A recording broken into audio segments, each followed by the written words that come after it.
Hi YouTube family, my name is Elysia English and welcome back to my channel. Have you ever wanted to make those 3D signs but don't want to make the investment of a CNC machine? Well, during this video, I'm going to show you how to create your own lettering using a scroll saw.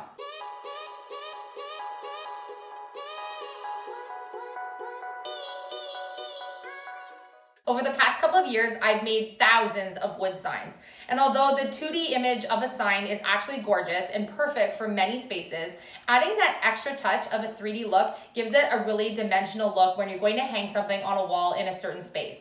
And so as the trend of 3D printed artwork comes into play, you want to be able to add that to your lineup of things you offer if you create wood signs. And so during this video, I want to show you how you can use a scroll saw instead of making the investment of a CNC machine. CNC machines can be very expensive, and just with a used scroll saw that I have at home, I can make some word art that's three-dimensional using plywood without making that huge investment. I personally really like the aspect of my 3D signs that I offer to actually be handmade and not laser printed or cut digitally. And so what I want to do is be able to create these and make them in my lineup where I'm actually having them handmade. Although there may be some imperfections when you cut them yourself and they're not digitally done, it just adds to the dynamicness of your sign. I thought it would be perfect to show you my #1 selling 3D printed art sign. I'm going to be sharing the file with you as an instant download on my Etsy shop. I'll put the card above for my shop in case you're interested. This is a sign sale that I've had at every craft show I've done this year, as well as custom orders on my Facebook business page. It's been so popular, I've even put it on the walls of my home for a collection for our own self, and people will buy it right off the wall when they come to purchase something else. So I haven't been able to make enough of these, so I think that would be a great thing for you guys to be able to add to your collections. When I'm creating the wood signs that I sell, I always use solid wood pine boards. I'm limited to the size that I'm able to purchase for the width of these boards. My limit is just usually about 16 inches wide by 8 feet. So if I want something wider than that, I need to go to a different type of board. And so I've been able to use 1/2-inch sanded smooth high quality plywood to do my larger wall art. I'm limited to what sizes I can do only by 4 feet by 8 feet. So I think I won't be making any signs bigger than that. Because the design that I created for my own wall in my home of this design was actually purchased right off the wall, I want to make another one in the same size. And so I'm making a 2-foot by 3-foot piece, and then I'm going to add a frame at the end. So what I'm going to do first, because I need to wait for it to dry, is paint the whole board with a few coats of white paint. I usually like to use a roller when using white paint on plywood, but since I forgot mine at the store, I literally went to the store to pick up supplies and forgot one, I'm just going to use a brush for this one. But I advise you to use a roller when using white paint.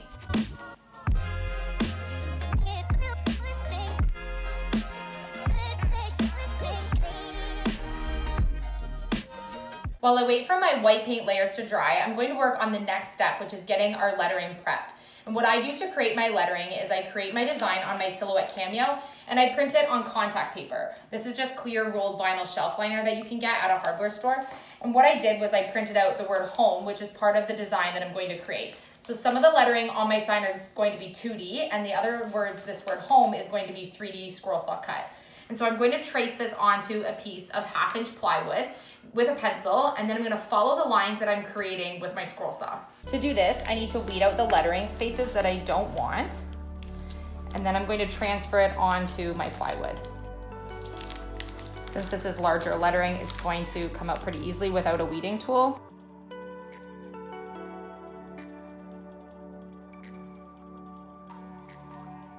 A few of my spots of my stencil didn't cut through all the way because sometimes when you buy a roll of vinyl, the areas where it's rolled are a little bit bubbled, and so sometimes it doesn't cut all the way through where the bubbles are, and you have to kind of fudge around with it a little tiny bit. But I usually, since I have some practice, can make it work without reprinting. I'm going to use another piece of contact paper as my transfer tape to get my word image onto my plywood. Try to use a scrap piece to save vinyl, which is why this one is a little bit bumpy. Normally it's nice and flat on your roll, but sometimes they get crumpled up a little bit, but you can still use them. I'm going to place it onto my plywood and then remove the transfer tape once I get it pressed down firmly. Probably wouldn't be so bumpy if me and the boys didn't use them as lightsabers. Yeah, no kidding. You guys.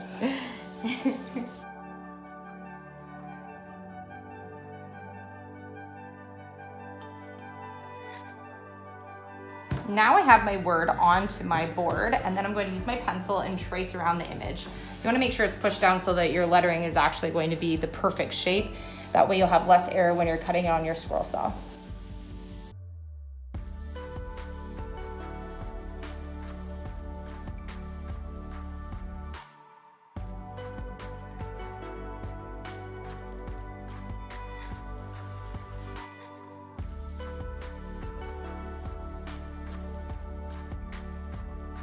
What I like to do first is use my drill and a drill bit to be able to drill a hole where any of the centers of my vowels are.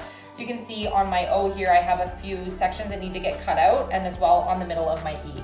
So I like to drill a hole somewhere in that area that I can start my blade in with my scroll saw.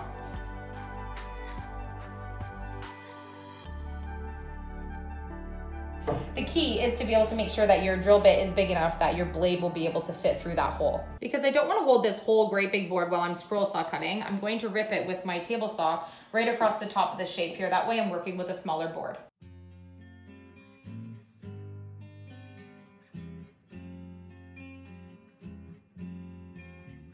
I'm going to replace the existing blade in my scroll saw because I've done a lot of projects with the one that's in there and it's a thinner blade. So I'm going to go with the medium blade and I'm going to make my first cuts surrounding the outside of my lettering to make sure I don't have a huge piece when I'm working on the table saw, or scroll saw.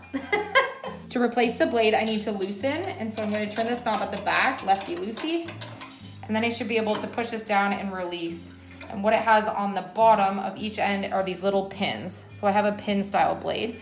I'm going to replace it with one that's a medium because I had a very thin one on before. So then what I do is down in my machine, I have this little tiny spot that catches the pin.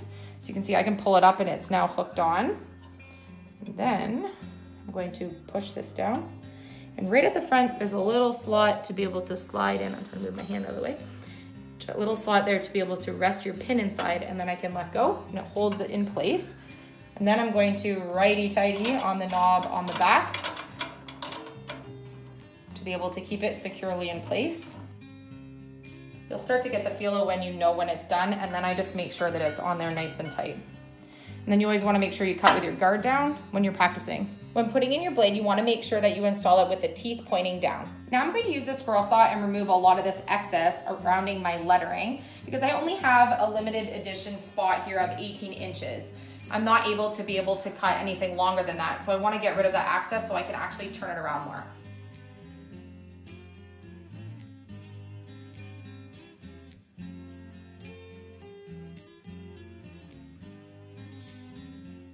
Now that I have all of the extra surrounding my word off, I'm going to start with the centers of the lettering that we drilled the holes into.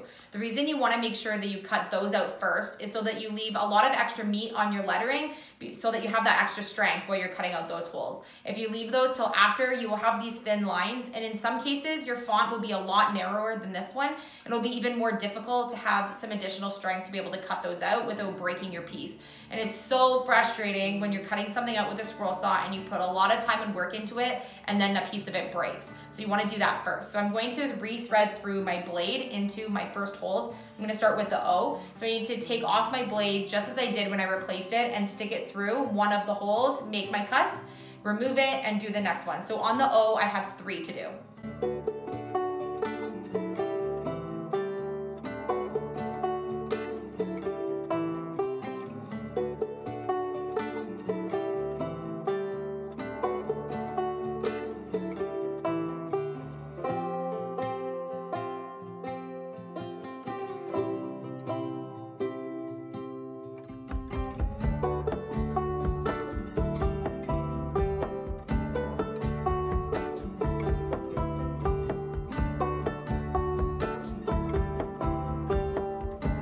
So I have all the insides cut out, and now I'm going to start working around the perimeter.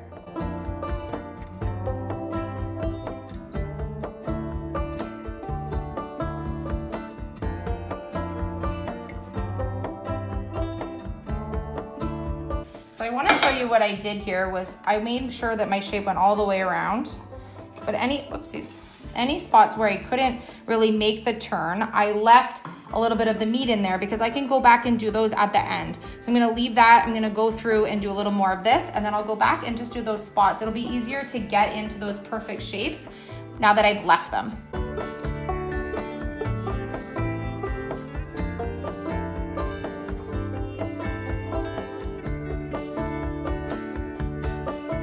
The key now is not to drop it. Okay, so I do have some areas here that I need to work on now that I have the meat all off of my lettering. And so I'm gonna go in and get out some of these areas. I'm just gonna finish my E, and then I'm gonna take out some of these. So now all I have to do is just go back in. I'll show you without turning this on here, is just go back in and be able to meet that line that I left there at the point, because I couldn't really make a sharp turn with the blade that I have in there right like that. So now I can just touch that, and you wanna make sure when you're using the scroll saw that you can go whatever speed as you kind of go around here, and then just as you get to meeting up with the cut you already have, you wanna go slower just so it touches it. That way you don't get an additional cut line further into your lettering.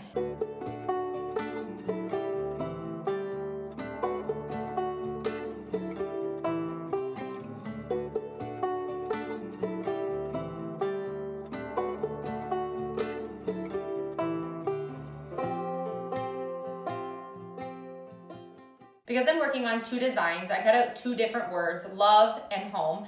I used a chunkier font and a thinner font, just to show you that if you just take your time and work slowly and get a little bit of practice, you can use a scroll saw to make smaller words. I'm actually able to make individual letters as well instead of using a cursive font. Once you get some practice, you'll be able to find that you can do it with ease. I also want to mention that I started off by working with shapes. So I cut out some like chunky animal shapes or even just lines drawn on board, and practice to be able to make straight lines and cut shapes as well. If you're working on really intricate designs, you want to use a thinner blade. You'll be able to make easier access around your turns when you have a really thin blade. If you're working on a more straight line, chunkier font, you might want to use a thicker blade. That way you're going to get more of a straight cut through rather than a little bit of waviness with the thin blades. The next step for me is to sand these really nicely so that I don't have any frayed edges from my blade before I apply the paint. My most popular signs this year are still just black and white with framed edges using this stain. And so I'm going to do that for both of these because these are really easy sellers for me, and I don't want to make them in fancy colors. I want them to be very sellable. And so if you're looking to do what's on trend right now for signs, black and white signs are still all the rage.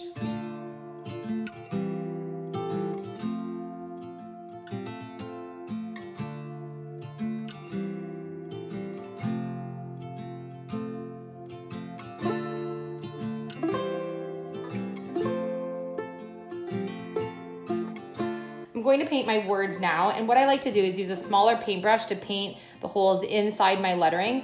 Then I usually do all of my outsides using a different brush, and then I make sure that my tops are nice and smooth. I'm going to be distressing my lettering a little bit anyways, so I want to make sure I get like pretty good coverage, but since I'm distressing it, it doesn't matter if I even miss a couple small spots in between.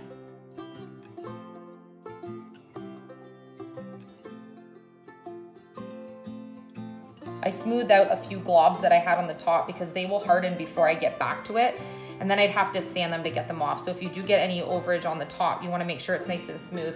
Otherwise at the end you might have some raised edges from the paint if you don't get back to it in time. And you don't have to worry about painting the back because you're going to be gluing it down onto your board anyways. Oh, teeny tiny e-hole. I always get covered in paint when I'm doing these letters.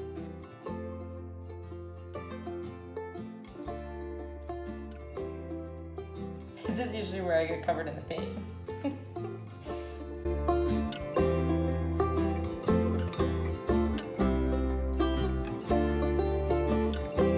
The black color that I'm using and that I use for all of my black fonts on my signs is called Blackout, and it's a bear paint color. This is a really nice black that's a true black. It's not brown, doesn't have the blue tinge to it, and it's actually an amazing black to use when you're painting furniture. It took me a long time to find a good solid black that was really good for multiple projects, so I always make sure that I keep this Blackout color on hand. Sometimes I want to create a really large design to put on a wood sign, and so I need to design it in a way that I can print it out into separate pieces. So what I've done here is taken 3 different sections of my design, put one section into this cut area. So I'm going to make one stencil out of this image. Then I'm going to print out the word home in another one, and then the last of my design over here in a third one. Then I'll be able to piece the 3 images together to create my large wall art. While I'm waiting for my lettering to dry, I'm going to work on putting the font that's the 2-dimensional aspect onto the wood sign. And while I showed you using my silhouette, I had to create 3 separate stencils to be able to make this great big wall art. So one of them was our home word, which we already used, and so we now have 2 different parts of the sentence that's going to be on our sign. And so what I like to do when I'm doing a larger wall art is I like to start with the bottom first, and that way I can make sure I line it up. Because what I'm going to do with this design is have it kind of to the bottom left, not actually centered in the sign, just a little bit different of a design. And so I know, because I've made this one a lot of times because it's been so popular, I'm going to start with the bottom phrase, line that all up, and that way I'll know exactly where the top needs to go once I get that started. So I have my design on here, And I'm going to weed out all of the lettering that I don't want on here to be able to transfer this onto the board. I'm going to do this piece first, and then I'll be able to see where my home word is going to go, and then I'll be able to line up my top image. Weeding large lettering is much easier, and so you don't really need to fuss too much over it, which is really nice, because sometimes when you're doing really small font, it's very tedious, but when you have larger wall art, you usually have larger font, which is actually a lot less time consuming. I find that working on large signs is actually a lot faster than working on smaller pieces. I'm using multiple strips of the transfer tape. That way I don't actually have to waste any other type of material to be able to transfer. These are just the cut-off ends that I use that I can't make on the roll that goes through my machine. Sometimes little pieces of your lettering might be left behind on your transfer tape, and that's okay. It's easy. You just need to pick them up and then place them where they need to go.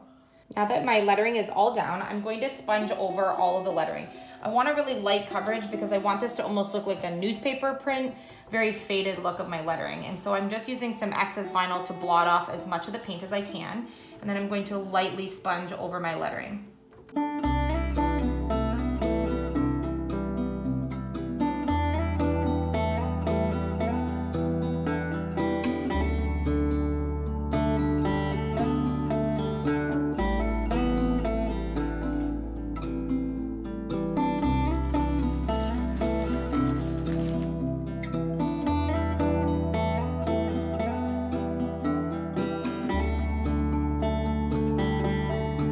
Now that I have the bottom part on, I'm going to line up where my home word is going to go, and then I'll know where to line up my top. So I'm going to weed out this lettering just like I did on the bottom, and then apply it to the top.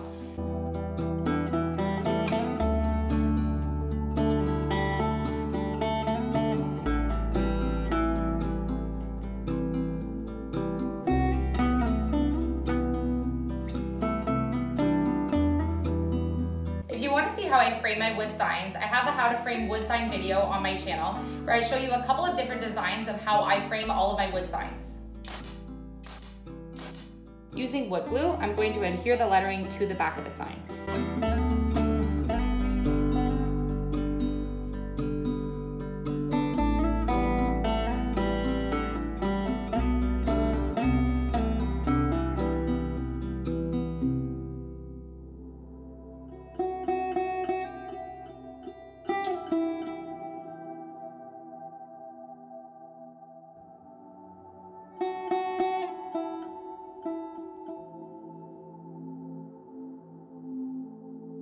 I love the dynamic aspect that making a 3D lettering adds to signs. It gives you that extra edge over other sign makers to make sure that your signs are extra unique. I'm not surprised that this is my fastest selling sign that I have, whether I'm at a show or online.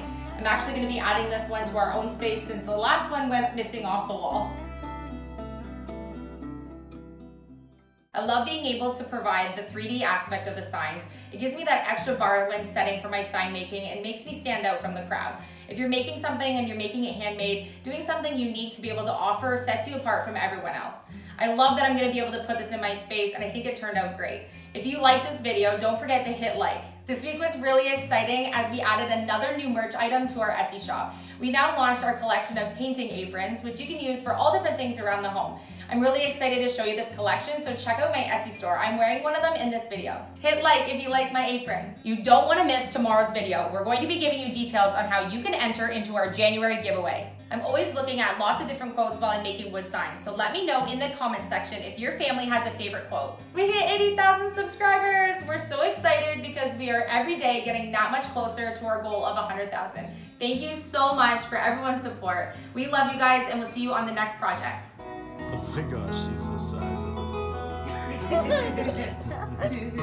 She's seriously the size.